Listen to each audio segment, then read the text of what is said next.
This is video part 2 for helping you go to college completely debt-free.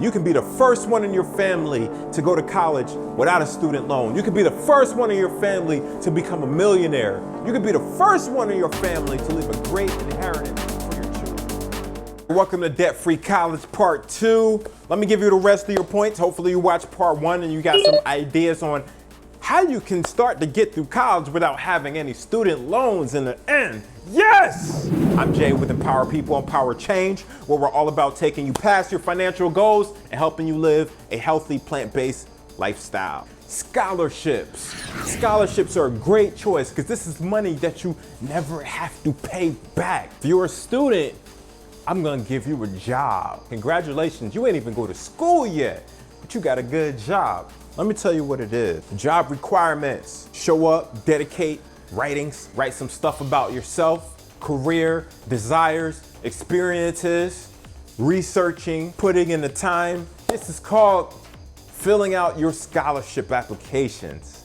Now this is gonna be a part-time job because pretty much the more of them you do, and if you do them correctly, you should have a bigger chance of collecting more money. This is great money. You can essentially make more than you need, so you kind of get paid for going to school instead of you paying to go to school. That's awesome. But you gotta put in the work. I'm gonna put some stuff in the description for you.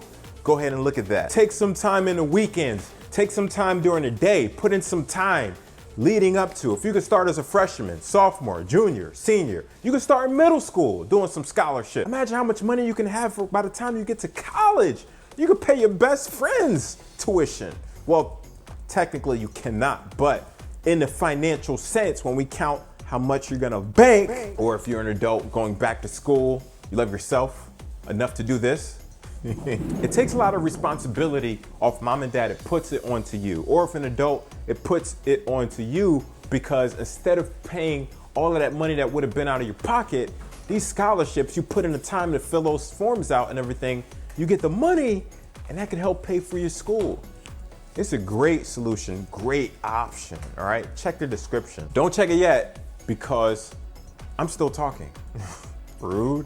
Sometimes they look at community service, sometimes they look at GPAs. Just go for it. Go ahead and look through there. Sometimes it's cultural, ethnic. There's a bunch of stuff. I'm pretty sure there's some scholarship for you, whoever you are on this planet Earth, this America. Grants, okay? Like I grant you permission to do something.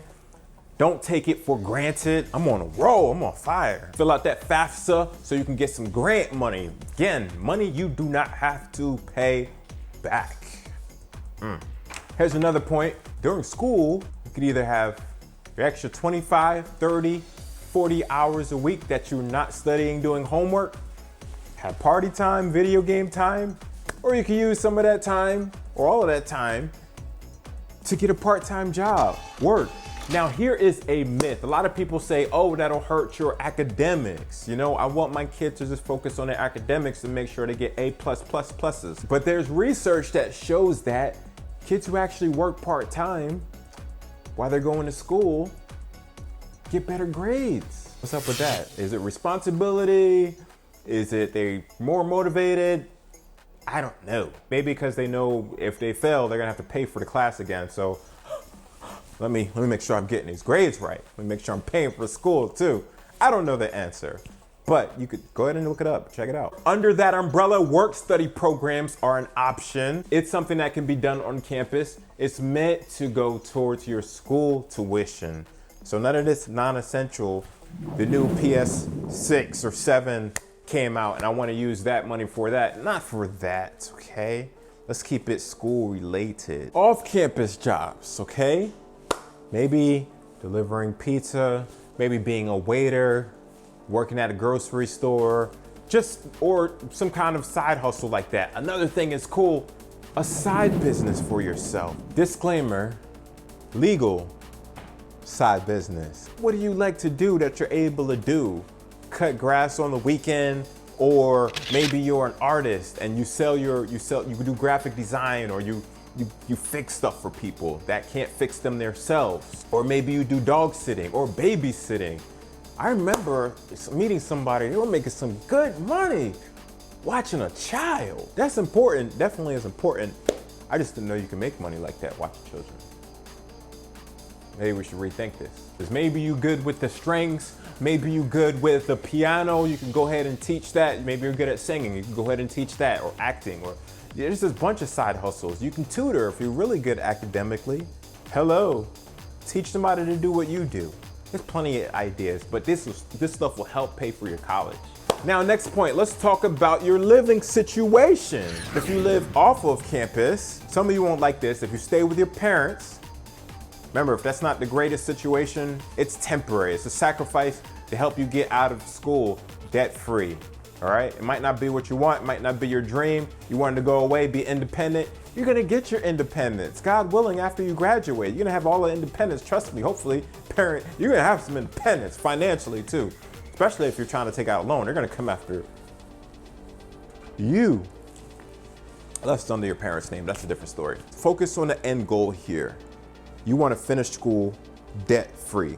So do what you gotta do for now. Here's another option, live out your car.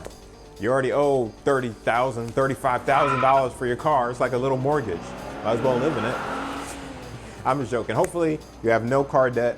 That's a whole different story, whole different series. All right, don't live out of your car. If your school has a library, don't try to set up shop there. Don't try to 24/7 gym. It's serious, but it's not that serious. We can find you another place to live. Or maybe you have your own apartment that you're living from. And it still may be less than what it would cost you to live at school, especially out of state. You're gonna pay $30,000, $40,000 extra for tuition to live across the state line.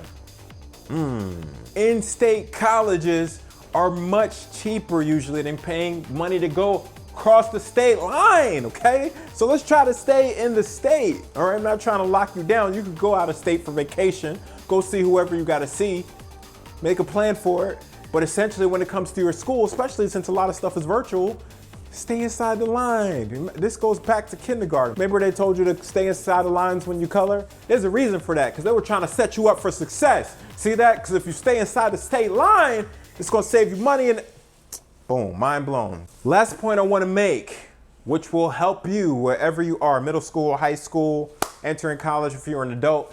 Either way you go, in order to maximize it, you have to stay on a budget, okay? That way you can know how much you can afford to pay for the college. Otherwise, you're gonna mess your money up. You're gonna miss your rent. You're gonna forget to pay your tuition. You didn't stack up. You didn't prepare because you weren't used to budgeting. Get into the habit of budgeting right now while you still can. That's what this channel is all about, helping you get past your money goals. It's more than just budgeting. It's more than financial. We're really focused on your vision, what you want to accomplish in life, and also help you live a plant-based, healthy lifestyle. More about that too. Those are my tips. This is video part 2 for helping you go to college completely debt-free. You can be the first one in your family to go to college without a student loan. You could be the first one in your family to become a millionaire. You could be the first one in your family to leave a great inheritance for your children and your children's children. So I believe that you can do it, all right? So do it. I'm Jay with Empower People, Empower Change. Thanks for watching. Don't know why I just did all that. Hopefully we'll see you in the next video.